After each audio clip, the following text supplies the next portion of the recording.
former Congressman Arnie Tevez ng Negros na ngayon po ay nakakulong dahil sa iba-ibang kanyang kaso matapos ang halos 2 taon na kanyang pagtatago sa labas ng bansa dahil sa kanyang problema. Siya ba ay magiging credible, kapanipaniwalang testigo sa issue ng korupsyon sa ating pamahalaan? Yan po ang tanong. Pakisagot nga po ninyo. Alam niyo kung bakit. Kasi po formal lang sumulat, nagpakita ng interes ang kampo ni Arnie Tevez sa Blue Ribbon Committee sa Senado na siya daw ay willing mag-testify or tumulong sa investigasyon. Marami daw siyang nalalaman tungkol sa mga anomalya. Mukhang sa Kongreso dahil kasi dati siyang congressman. Yan po ang kanyang ini-offer. Marami daw siyang alam, marami daw siyang gustong sabihin tungkol sa mga anomalya sa mga proyekto. Sa isang banda, kung talagang yun ang kanyang layunin, maganda dahil makakatulong sa kaalaman nating lahat. Sino-sino ba ang mga posibleng congressman o speaker of the house ay involved ba? O kung sino-sino. Yan ang pwede nating malaman. Ngayon, ang magiging issue lang ho at problema natin dito mga kaibigan, kasi si Arnie Tevez, dating congressman, ay tinanggal sa Kongreso. Pwedeng may galit siya sa Kongreso kaya gusto magsalita. Tapos ang kanyang mga kaso po ay mga multiple murder, prostrated murder, mga heinous crime po yung kanyang kasong kinasasangkutan. Kaya siyempre, pwedeng pagdudahan ang kanyang pagkatao, ang kanyang integridad, sa kanyang mga pwedeng gustong sabihin kung pagbibigyan siya ng Senado. Yan ang nakikita natin.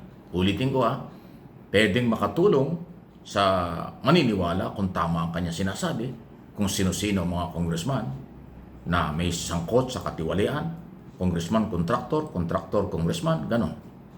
Pero kung may halo naman na paghihigante o galit, baka maapektuhan ang sasabihin. Kasi alam naman natin, hindi natuwa si Tevez nang siya'y makulong. Hindi rin siya natutuwa nang siya'y tanggalin ng Kongreso bilang congressman dahil sa hindi niya pagpasok. So, posibleng may dalang paghihigante. Hindi lang dala niya ay gustong makatulong sa investigasyon or ilabas ang katotohanan. Kasi nga yung kredibilidad, yun po yung pinanghuhugutan ng aking paliwanag. Kung maniniwala kayo, marami kayong malalaman. Pero kung hindi ka maniniwala dahil sa kanyang record, mababaliwala ang kanyang sasabihin. Pero ganun pa man, ibinabalita ko sa inyo, formal na pong sumulat at ipinaparating niya. Hindi po ako spokesman ng mga Tevez. Pinapaliwanag ko lang yung balitang galing sa kanya na siya ay willing daw tumulong sa investigasyon. Kailangan ba siya? Kapanipaniwala ba siya? O sa palagay ba niyo makakatulong siya? Any comment, reaction, malayang-malaya po kayo sa ating mga subscribers, viewers, at mga followers dito sa aking mga channel. MA Pinoy TV, ito yon, at yung kabila, Mike Abe Opinions. Okay. Sunod na ating pag-usapan. Nako. Bakit ganun? Parang pilit na pilit yung ilang mga senador na sumunod doon sa panawagan ni dating Senate President, dating Majority Leader, now Minority Leader na lang, Tito Soto. Random drug test sa lahat, senador at mga staff. Bay mabagal Mukhang ayaw yata ni Escudero. Talagang lahat na yata ng proposal, suggestion o galaw ni Tito Soto ayaw suportahan. Kung susuportahan, mukhang mabagal gumalaw ang Senate President. Ngayon ang nag-volunteer lang sino ba? Si Rapi Tulfo, Senador Tulfo, sino pa ba? Yan, si Soto at saka Subiri. 24 senador sila Maging si Robin Padilla, kung saan yung kanyang staff ang pinagsimulan itong gulong ito. Si Nadia Montenegro, dating artista, political officer pala ito ng kanyang opisina. Bakang malamig din sa kanya. Ang random, ibig sabihin random, biglaan. Ibig sabihin, obligasyon, mandatory na rin. Biglaan, sumailalim sa lahat ng drug test ang mga senador at mga staff nila. Ayan. Bakit hindi naman? Kailangan talaga kasi institusyon. Napakahalagang opisina ng gobyerno. Dapat walang adik dyan. Dapat walang gumagamit dyan ng bawal na gamot. Dapat lahat dyan matitino. Dapat dyan lahat ay nandyan professional. Maglingkod sa bayan dahil ang trabaho nila gumawa ng batas. Ang paggawa ng batas, hindi naman senador lang ang gumagawa niyan. Yung mga staff niyan, yung mga opisina nila, yung mga tao nila sa opisina nila, yan nakatulong sa paggawa ng batas. Eh kung yung mga katulong nila ay adik pala, yung palang mga katulong nila sa paggawa ng batas ay lumalabag sa batas, abay hindi yung magandang halimbawa yan. Kaya tama lang na dapat malinis, dapat walang gumagamit ng anumang iligal, dapat walang kinalaman sa lahat ng iligal ang mga staff at mga senador. Okay? Sana sa Kongreso ganoon din. Kasi pares lang naman ang trabaho nila, Kongreso at sa Congressman at Senador. Baka wala nga nabubulgar sa Kongreso, baka meron din. Dapat random drug test din, hindi lang sa Senado, pati sa Kongreso. Para malinis ang gumagamit ng bawal na drugs or damo, kung ano man ang illegal, hindi dapat manatili sa gobyerno. Hindi dapat manatili sa mga institusyon like Congress and Senate. Philippine Congress, mataas na institusyon.